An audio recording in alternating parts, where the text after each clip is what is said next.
დღეს 20 ივნისია, 6 წელი გავიდა გავრილოვის ღამიდან, ანუ იმ დღიდან, როცა ივანიშვილის ხელისუფლებამ რუსი კომუნისტ მართლმადიდებლის გავრილოვის მასპინძლობით და მისთვის პარლამენტის თავმჯდომარის სავარძლის დათმობით ქართველებისთვის ლამის საკრალური პოლიტიკური სიმბოლოს შელახვითა და შემდეგ საზოგადოების მიერ გამოხატულ რეაქციაზე გამოვლენილი განსაკუთრებული სისასტიკით რუსეთისადმი სრული ლოიალობის და რუსული მართლობითი მოდელის მშენებლობის საჯარო განაცხადი გააკეთა.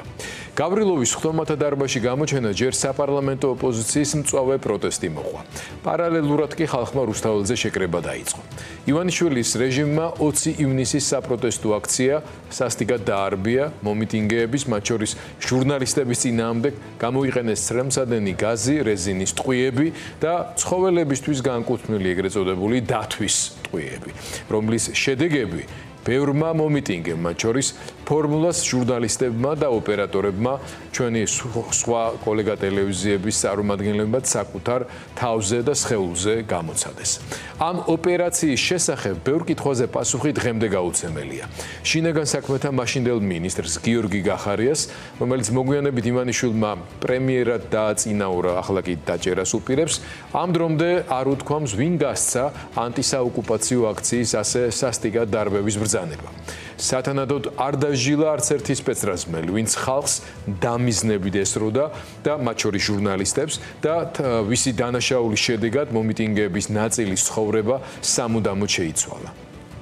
გიორგი სულაშვილმა, მაკო გომურმა, კობა ლეთოდიანმა თვალი დაკარგეს.